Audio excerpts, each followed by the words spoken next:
армысыздар, құрметті оқырмандарым. Осыдан 5 жыл бұрын танымал блогер Дархан Жолшыбековпен жақсы дос болып, қыз бен жігіт болып жүрдік деген Айдана Боранбайқызы ел естімеген деректерді айтты. Жалғызбастан тікелей эфир барысында Тристан.кз тілшісінің сұхбаттарына жауап берді. Жезқазғандық Айдана Тараз қаласындағы Парк Майл ойын-сауық орталығында даяшы болып жұмыс істеген. 2018 жылы Дарханмен таныстым. Біз 4 ай қол ұстасып, қыз бен жігіт болып жүрдік. Ол кезде жасым 17-де болатын. Кейін ренжісіп, араласпай кеттік. Сол кезде менің аяғым ауыр екенін білдім. Дархан да білді. Бірақ ешкімге айтпа, білдіртпе деп қозғағанымды қаламады. Маған үйленгісі де келмеді. Содан кейін мен ата-анамның қолына Жезқазғанға кетіп қалдым. 29 желтоқсан күні қызымды босандым. 18 жасымда ана атандым. Кейін әкесімен мүлдем араласпақ дейді Айдана. Айтуынша Дарханның ата-анасының үйіне дейін іздеп барған. Жүкті екенімді білгеннен кейін ата-анам оның үйіне іздеп барды. Алдарынан өтті. Олар да баланы қабылдамайтынын айтты. Ағасы Ақтілекке де жаздық. Дарханның ата-анасы қыздардың басына түскен ауыртпалықты өзі көтерсін, бізді араластырмаңдар деді. Содан кейін ол жаққа қайтып аяқ баспадық. Қазір қызымды жалғыз өсіріп жатырмын. Отбасымда 7 қыздың үлкеніне болсам да, қызым үйдің 8-ші қызы болып жүр. Ештеңеге өкінбеймін, дейді жас ана. Бірақ баланың әкесі Дархан ДНК сараптамасын тапсыруға өзі келіп ешқандай қарсылыққа келіскен жоқ. Басында ДНК тапсыруға қарсы болғанымен кейін келісті. Сол кезде 99.9% сәйкес келді. Мен қызым туғанда Дарханның тегін бергім келді. Әкем қарсы болды. Біраз уақыттан кейін рұқсатын берді.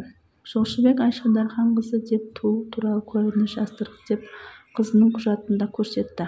Айдананың айтуынша заңда әкесі екені расталғаннан кейін алимент төлеудің әлегі де аз болмаған.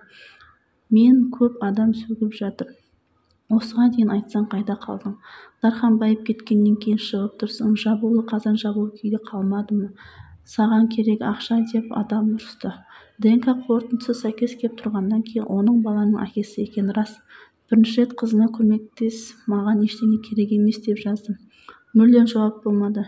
Жарияға жар салмадым.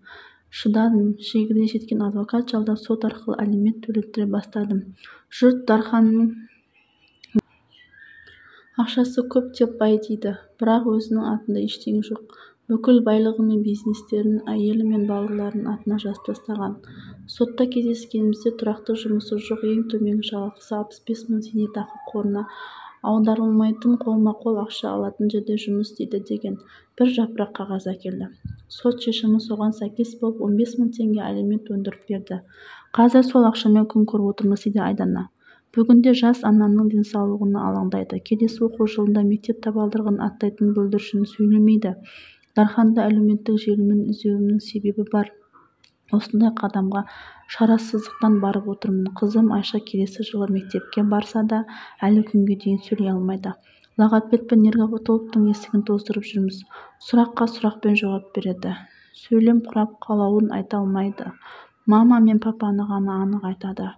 Осы қызымды емдетуім керек. 2 ай бұрын Дарханға жаздым. Қызың сөйлемейді, дәл қазір емін бастағым келеді, көмектесші дедім. Одан жауап болмады. Кейін мен бүкіл желідегі бұғаттап тастады. Мен ашуланып барлық жерге айтып жатырмын.